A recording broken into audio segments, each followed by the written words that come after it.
Halo teman-teman, sudah hari ke-10 dari 90 hari teman-teman ya. Luar biasa Pak Purbaya, masih jadi trending topik, masih jadi media darling, masih jadi orang yang dibicarakan di mana-mana. Si Pak Menteri Keuangan terbaru kita ya, Bapak Purbaya Yudi Sadewa. Hari ini tanggal 18 September teman-teman ya.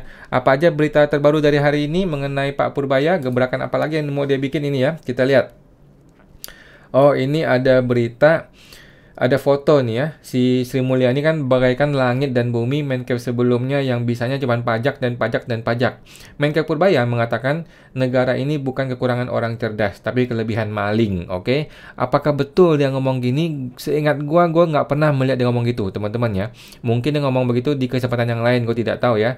Mukanya cerah sekali ya, orang ini suka senyum ya, kayak gue nih, suka senyum ya. Cuman dia orangnya lebih rapi ya, kalau gue kan berantakan ya. Luar biasa Pak Purbaya. Lanjut. Jadi ini adalah kumpulan-kumpulan dari stories gue mengenai Pak Purbaya. Mari kita lihat ya.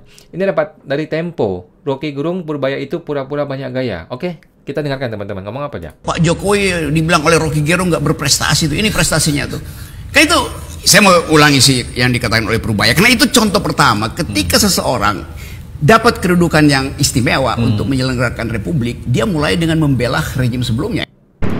Oke, kita ulang. Pak Jokowi dibilang kita nontonin postnya teman-teman ya, biar tahu langsung ya. Gerung nggak berprestasi tuh. Ini prestasinya tuh. Kayak itu, saya mau ulangi sih yang dikatakan oleh Purbaya. Karena itu contoh pertama. Ketika seseorang dapat kedudukan yang istimewa untuk menyelenggarakan republik, dia mulai dengan membela rejim sebelumnya. Ini udah kacau nih si Purbaya nih kan. Apalagi dia katakan, ya ini buktinya grafik ini tadinya buruk, tapi setelah diintervensi oleh Di negara Indonesia, teman-teman, orang seperti Donald Trump itu nggak laku. Ya, orang-orang yang menjelek-jelekkan rezim sebelumnya itu nggak laku. Yang laku adalah orang yang santun, orang yang baik, orang yang memuji-muji rezim sebelumnya. Seperti Purbaya kan, ketika dia pelantikan dengan si Menteri Keuangan si Sri Mulyani kan dia mengatakan terima kasih Sri Mulyani dan dia tidak akan menghilangkan program-program sebelumnya, dia tidak akan merusak sistem yang sudah dibikin Sri Mulyani gitu ya. Padahal satu hari berikutnya dia rombak semuanya, dia ganti semua sistemnya kan. Sampai hari ini kebijakan Sri Mulyani diganti. Yang kemarin katanya tidak mau perpanjang PPh final, langsung diperpanjang PPh final tambah 4 tahun ya. Jadi Purbaya orang yang sopan ya, dan memang seperti itulah yang dibutuhkan di negara kita. Di negara kita orang-orang yang belak-belakan seperti Rocky Gerung, seperti Donald Trump itu nggak laku. Jadi terpaksa dia harus mengikuti ya, si Pak Purbaya ini mesti mengikuti gaya-gaya pemimpin yang sopan, di mana dia harus memuji orang yang lama ya. Tetapi faktanya dia tidak mengikuti jalur Sri Mulyani. Dalam hati dia tahu agen CIA ya, kata anaknya. Jadi si Purbaya sendiri punya pemikiran sendiri, dan pemikiran dia memang bertolak belakang dengan Sri Mulyani, dan dia sudah buktikan ya, sejauh ini dia tidak memiliki ciri-ciri yang sama dengan Mulyani, justru terbalik ya, dan kebijakan dia sudah jelas bertolak belakang dengan Sri Mulyani, dan dia menunjukkan ciri-ciri orang yang berpihak kepada rakyat ya. Oke, Pak Purbaya. Kita lanjut. Oke, Gurung. Pak Jokowi melalui Purbaya jadi baik itu. Iya, setelah diintervensi, bukan karena diintervensi. Logikanya udah salah itu. Jadi sesuatu yang disebut kesalahan post hoc ergo propter hoc. Sesuatu yang terjadi setelah ini, setelah yang sebelumnya, seolah-olah disebabkan oleh itu tuh. Banyak faktor yang menyebabkan.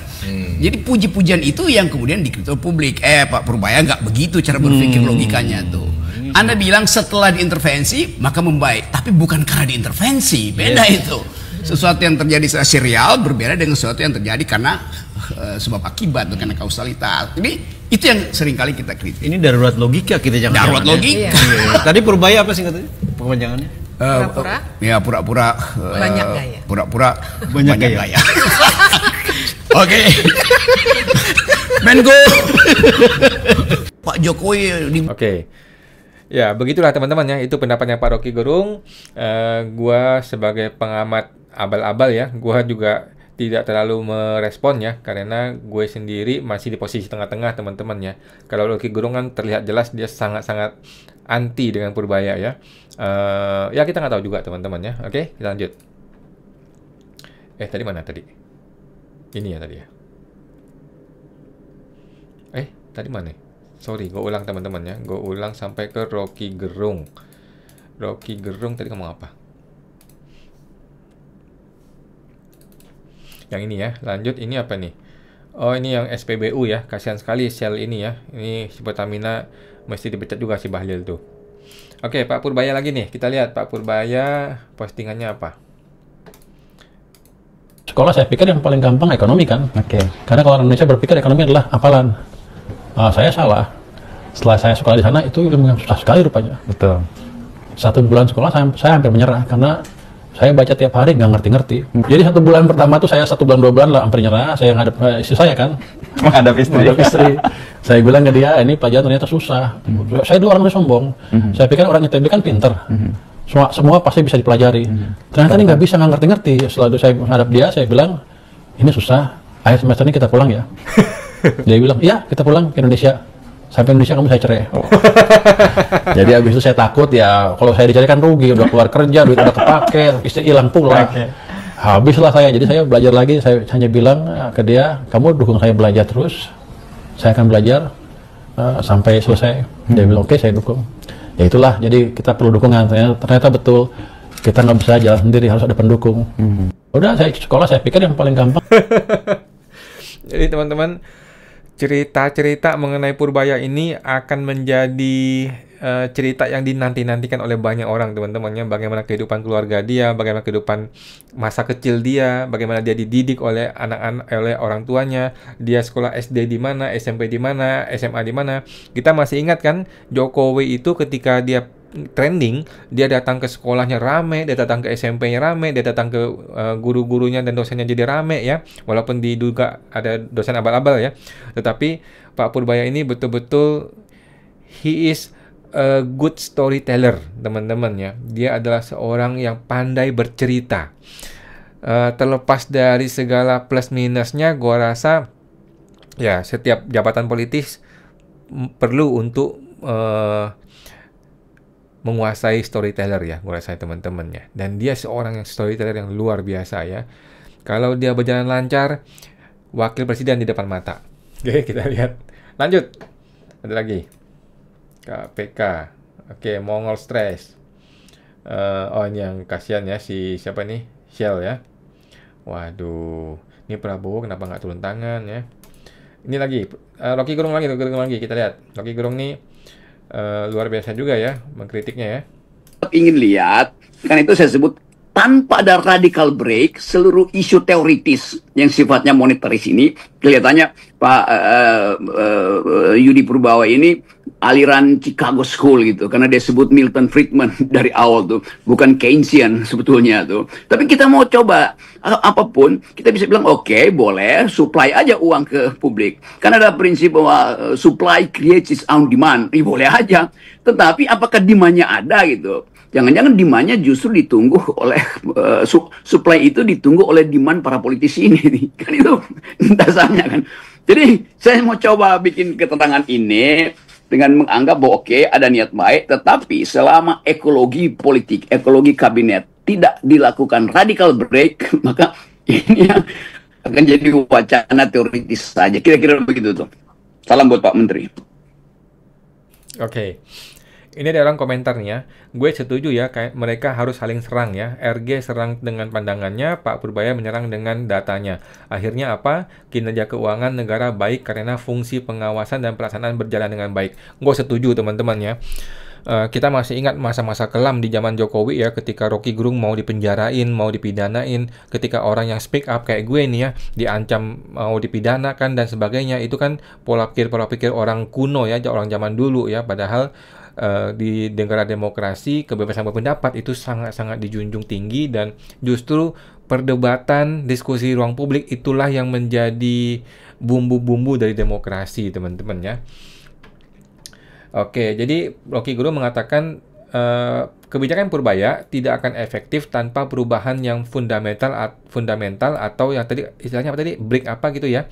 Cuman dia nggak menjelaskan apa yang dimaksud dengan definisi perubahan fundamental.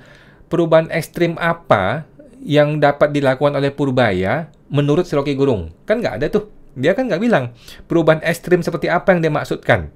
Gitu loh. Apakah perubahan ekstrim itu maksudnya menghilangkan koruptor? Ya itu kan bukan tugasnya Purbaya, ya dong. Purbaya nggak bisa menjangkau sejauh itu dong, gitu loh. Tentu saja Purbaya juga aware terhadap hal-hal mengenai korupsi dan sebagainya, dan pasti dia sudah sampaikan kepada Prabowo dan pasti ada yang bergerak ya. Tetapi kan bukan tugas dia dong. Jadi se-ekstrim apa perubahan atau perubahan fundamental yang dimaksudkan Rocky Gerung kan nggak jelas nih ya, nggak jelas. Tetapi bagus ya, perdebatan publik itu bagus banget di negara demokrasi teman-teman ya. Lanjut. Ini pegawai IT, oke. Ini Shell, kasihan Shell ya. Oke, lanjut. Ini apa nih? Mengenai apa nih? Oh, ini yang itu ya. Purbaya IMF bodoh. Kita akan bikin sesi khusus mengenai IMF bodoh itu ya. Kita dengarkan. Saya nggak percaya IMF. Untuk saya IMF bodoh. Buset. Kalau nggak percaya kita lihat track recordnya. Di tahun 2009. Jadi Pak Purbaya teman-teman, ciri khasnya adalah selalu by data. Walaupun data itu mungkin ngaco, tetapi dia by data teman-teman ya. Dia bukan seorang politikus yang asal ngacap-ngacap aja, asal ngomong-ngomong saja, enggak ya. Dia seorang technical, dia seorang pejabat yang menggunakan data dan selalu menunjuk data teman-teman ya. Ini hal yang bagus teman-teman ya, hal yang bagus. Dia bukan cuma omong-omong doang, memberikan pendapat doang, tetapi mungkin nggak jelas gitu ya. Tetapi by data, ini bagus ya. Kita suka pejabat kayak gini teman-teman. Proyeksi IMF pertumbuhan ekonomi Indonesia 2,5%. Aktualnya berapa? 4,6%. Kan melesetnya hampir 100%. Kalau kita percaya IMF, bodoh amat kita.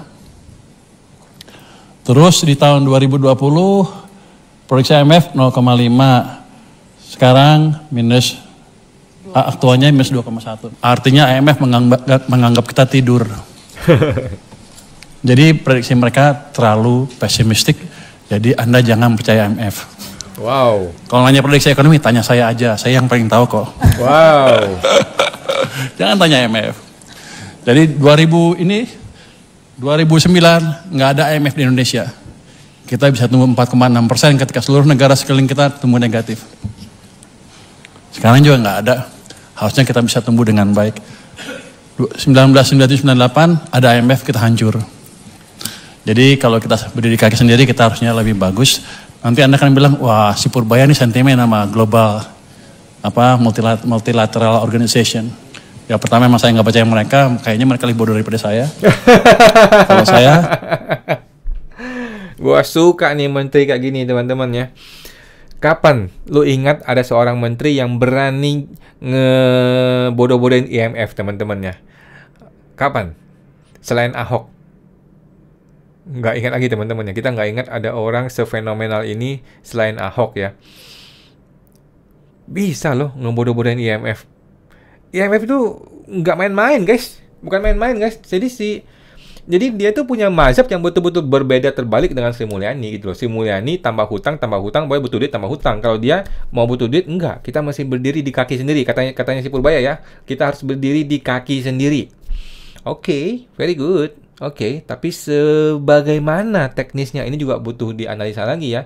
Selama ini kita nyusu doang dari negara lain ya. Apakah kita bisa berdiri di negara sendiri, berdiri di kaki sendiri? Wow. Ide yang bagus ya. Minimal dia sudah punya ide aja sudah bagus teman-teman. Lanjut. Oke, ini bukan.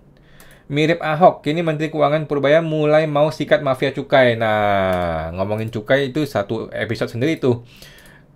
Apa yakin dia bisa melawan mafia cukai? Ini nggak main-main ini. Ini betul-betul mafia ini bos ya. Berani nggak? sih cukai itu katanya ada yang main-main. Gimana main-mainnya kalau misalnya saya beresin, saya bisa hilangkan. Oke, itu sudah gue kasih di video sebelumnya teman-teman ya. Jadi dia baru ide doang ya. Belum betul-betul serius ngehabisin mafia cukai ya. Tidak gampang teman-teman ya. Lanjut.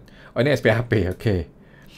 Kejutan dari Menteri Keuangan, evaluasi kebijakan bisa ubah arah industri rokok. Oke, industri rokok kita lihat. Apakah dia bisa menyelamatkan si gudang garam?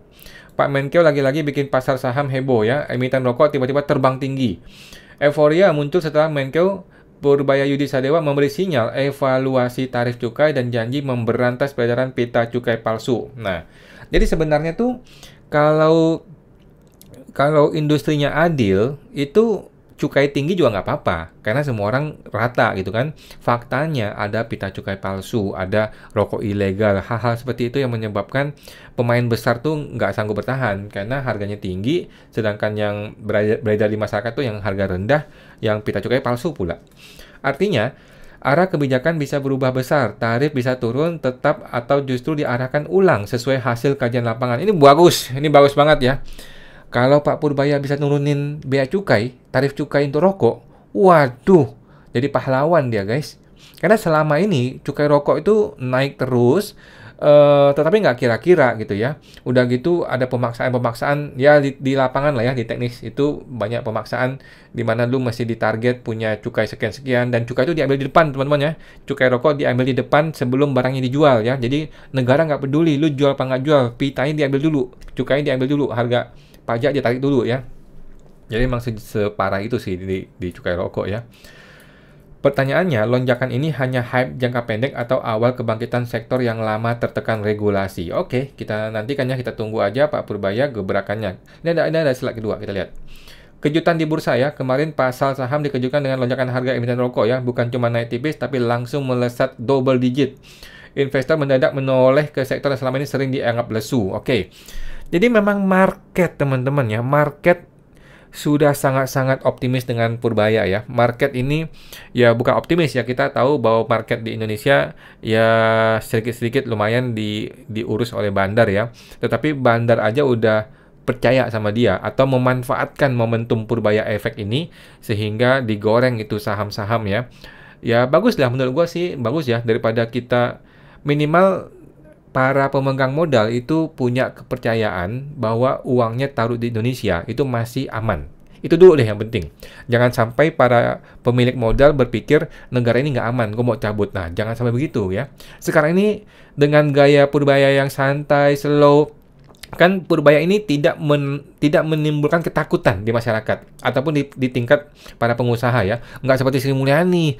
Sri Mulyani itu sangat-sangat menakutkan bagi para pengusaha ya. Nah, kalau Purbaya ini agak santai, agak slow, kita belum lihat ya bagaimana penegakan hukum di dunia pajak yang akan dia laksanakan, tetapi mudah-mudahan tidak seperti Sri Mulyani ya, yang gila-gilaan pemerasannya ya. 4 pemain utama ada HM Sampurna, Gudang Garam, Wismilak, dan Indonesia Tobacco ya, semua kompak menguat ya, sampai 26%. Wow! 24%. Wow! Auto reject atas, coy. Gila Purbaya efek ya, mantap ya.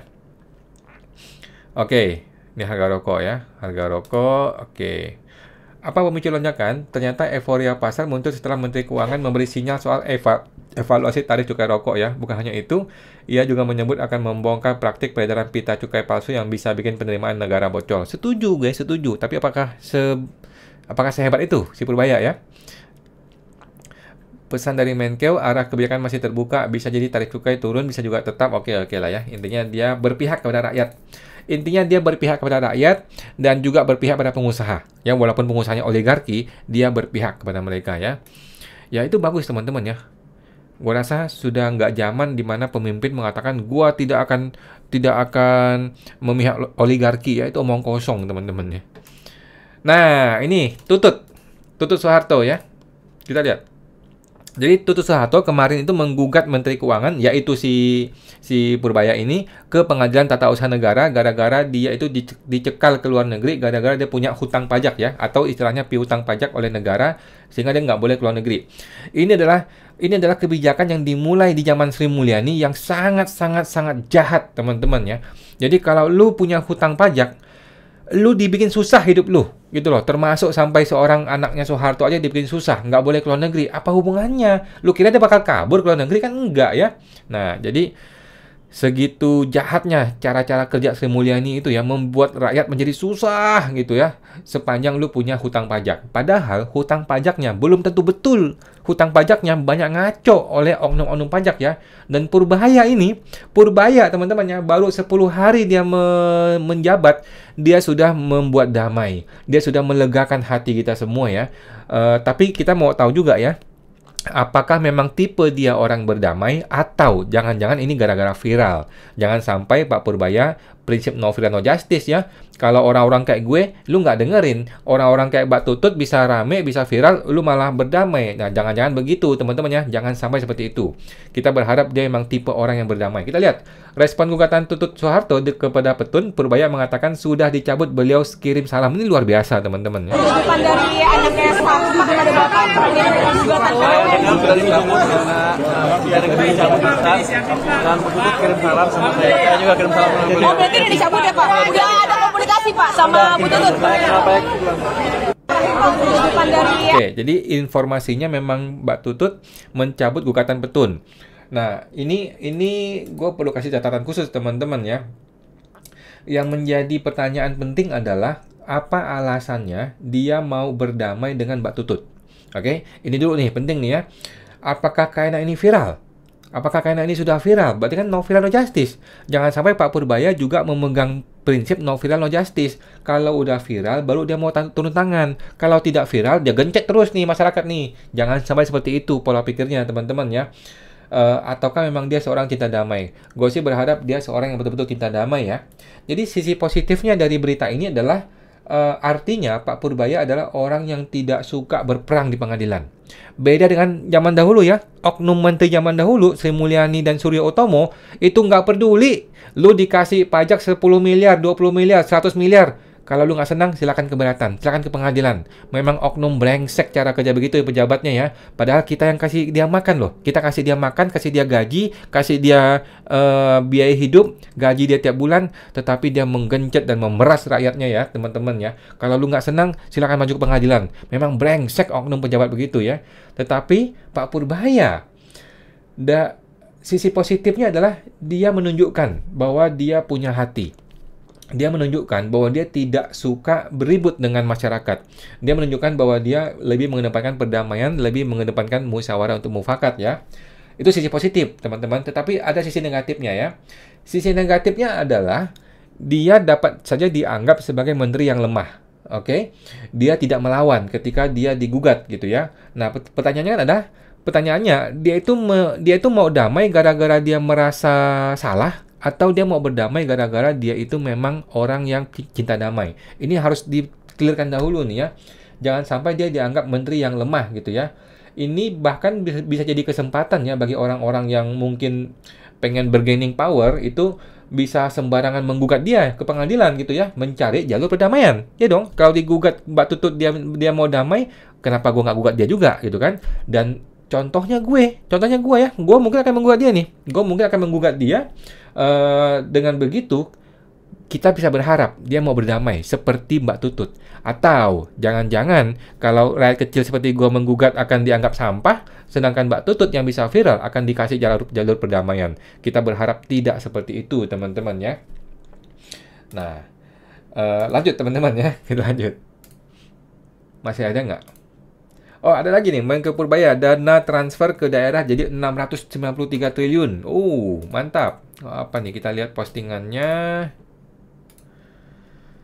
Menko Purbaya, RAPBN 2026 menambah anggaran transfer ke daerah dari sebelumnya 650 menjadi 693. Ini angka triliun-triliun gua agak ngeri-ngeri ya. Hal ini diungkap dalam rapat kerja antara Badan Anggaran DPR bersama dengan Menteri Purbaya ya. Tentang penyampaian pengesahan laporan pajak-pajak dan pengambilan keputusan tingkat 1. Oke, RUU APBN-TA. Alasan kenaikan penambahan anggaran sebesar 43 triliun sudah disesuaikan dengan pemasukan dari daerah. Oh, maksudnya daerah naik kenaikannya. Turun daerah ya. Kenaikan juga diperuntukkan menjaga stabilitas sosial dan politik daerah. Oke. Coba ada transparansi aliran dana dari pemerintah ke bawah. Oke. Gue juga kurang paham mengenai daerah ini ya. Tetapi lagi-lagi Pak Purbaya menunjukkan keberpihakan ya. Keberpihakan kepada rakyat, termasuk kepada pejabat di daerah ya. Nggak seperti Sri Mulyani. Sri Mulyani kan dia potong aja tuh anggarannya. Lu cari sendiri duit lu gitu ya. Sampai ribut di Pati dan sebagainya. Oke, lanjut. Masih ada nggak? Pertamina. Aduh, Pertamina. Ini apa nih? Pajak nih. Oke, kita lihat pajak lagi nih. Ngomongin pajak ya soalnya. I love you Pak Purbaya. Kita dapat lagi angin surga nih katanya. Karyawan yang gajinya di bawah 10 juta sebulan itu bebas pajak. Nah, efeknya apa ke ekonomi kita? Kita akan tanya sahabat gua, Bang Ebil dari Pakar Pajak. Let's go Bang, jelasin. Jadi begini, pertama yang diberikan insentif pajak ini hanya untuk pekerja dengan gaji di bawah 10 juta dan hanya berlaku untuk industri tertentu, yaitu industri padat karya dan industri pariwisata. Total insentif yang akan diberikan itu 480 miliar untuk sektor pariwisata dan 800 miliar untuk sektor padat karya selama setahun ke depan. Ya simpelnya berarti akan ada tambahan uang beredar di masyarakat hampir 1,3 triliun. Yang tadinya uang itu lari ke kantong pemerintah, sekarang tetap dibiarkan ada di masyarakat. Jadi harapannya konsumsi atau daya beli masyarakat menguat dan kita juga berharap akan ada efek berantai yang bisa dirasakan oleh sektor retail dan UMKM lokal. Karena mereka lagi lesu ya. Sehingga ini bisa memberi dampak atau stimulus positif pada perekonomian lokal. Apakah signifikan? Sepertinya sih enggak ya. Tapi setidaknya bisa menopang konsumsi domestik sehingga pertumbuhan ekonomi tetap terjaga di kisaran target 5%-an. Nah, yang menarik, kebijakan ini memberikan sinyal bahwa pemerintah berpihak pada sektor terkait di masa sulit ini, yang mungkin dapat meningkatkan kepercayaan investor dan para pelaku usaha. Kira-kira begitu ya. Ya, itu teman-teman ya. Jadi sebenarnya diskon PPh 21 terhadap pegawai gaji 10 juta itu gua juga tidak bahas karena tidak berdampak sebenarnya. Itu tidak berdampak, tetapi itu memberikan efek psikologis bahwa Purbaya ini mendukung rakyat atau Purbaya ini berpihak kepada rakyat gitu ya. Tetapi sesungguhnya itu nggak berefek. 10 juta itu PPh-nya itu cuman paling 200.000 kali ya. Jadi 10 juta PPh-nya cuma 200.000 gitu loh. 200.000 itu satu kali makan habis ya. Jadi tidak terpengaruh bagi ekonomi, nggak terpengaruh bagi penerimaan negara, nggak terpengaruh juga bagi si pegawai ya. 10 juta itu nggak bernilai gitu. PPh-nya maksud gua. Jadi tapi ini bagus, ini menimbulkan kepercayaan publik dan investor bertambah bahwa Purbaya ini secara politik dia menunjukkan sikap dia yang mendukung dan support pada rakyat. Ini bagus ya. Dan kita nantikan teman-teman ya bagaimana reaksi market. Ya sudah positif sebenarnya sih, sudah positif ya. Cuman PPh 21 tuh nggak pengaruh sama sekali sebenarnya. Lanjut, masih ada? Masih ada. Digugat ke Petun ya, Menkeu Purbaya sudah dicabut, Bu Tutut kirim salam ke saya. Oke, kita nonton beritanya nih. Biar kita baca dulu di beritanya apa sih. Terkait gugatan Putri Siti Hardiati Nurbaya ya, mendapat kabar bahwa gugatan yang dilayangkan itu sudah dicabut, keduanya pun sudah saling mengirim salam. Ya, tentu saja ini adalah dengan intervensi ya. Nggak tiba-tiba dong Mbak Tutut mencabut gugatan, pasti dengan intervensi ya. Kalau zaman dulu, di zamannya Sri Mulyani ada orang namanya Prastowo ya, Justinus Prastowo yang selalu menjadi kaki tangannya Sri Mulyani, yang tukang memadamkan api di masyarakat ya. Nah, tetapi kan dia hanya mau bergerak kalau sudah viral. Kalau no viral, ya enggak ya, enggak akan dapat justice loh. Tapi kalau lu viral, dibantu dong, dipanggil ke Kementerian Keuangan, dibantu diselesaikan baik-baik gitu ya. Kalau orang-orang kayak gue, berbusa-busa, berbuih-buih, enggak bakalan didengar sama Sri Mulyani ataupun Prastowo ya. Tapi kita lihat nanti Purbaya ya. Dan gua juga sudah berencana untuk menggugat Menteri Keuangan mengenai kasus-kasus gue. Dan sudah gua gugat kemarin ya, Sri Mulyani ke pengadilan ya. Nah, kita mau tahu juga apakah Purbaya memang basicnya seorang cinta damai atau dia juga sama kayak menteri-menteri yang lain, no viral no justice. Kalau viral dia turun tangan, dia mau damai. Kalau nggak viral, dikasih kentut loh sama oknum-oknum menteri yang kemarin ya. Mudah-mudahan Pak Purbaya tidak seperti itu. Sebagai informasi ya, gugatannya sudah masuk ya 266 ke Petun ya. Nah, bla bla bla bla bla bla. Oke. Good job Pak Pur. Oke. Pak Purbaya hampir diceraikan istri ya karena menyerah belajar ekonomi. Ini kan storytelling teman-teman ya. Ini adalah storytelling yang disebar oleh gua nggak tahu oleh buzzer atau enggak. Intinya adalah kita ini sama-sama lagi mengkondisikan supaya investor itu percaya sama negara kita, percaya sama rakyat, percaya sama menteri gitu ya. Jadi story-story seperti ini akan terus ditelur-telurkan oleh buzzer dan teman-temannya.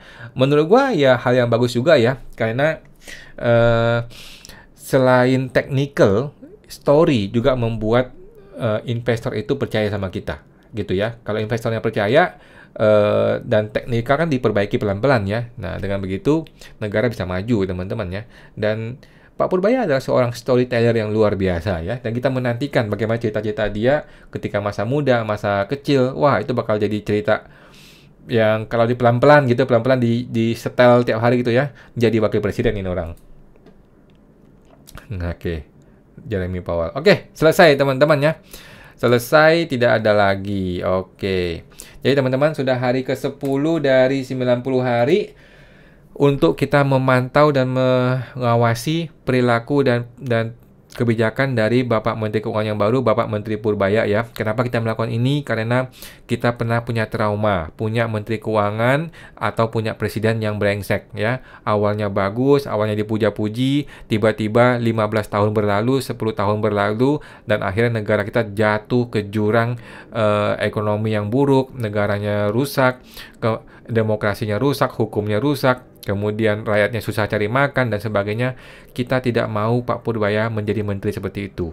Kita mau support dia menjadi menteri yang bagus, menteri yang baik, menteri yang terus transparan, menteri yang terus berintegritas. Yang paling penting, 90 hari harus mencapai dulu nih target dia nih, 7 atau 6% dari pertumbuhan ekonomi. Kalau dia capai, kita rame-rame kirimin karangan bunga teman-teman ya. Oke, makasih teman-teman, sampai jumpa, semoga terbantu.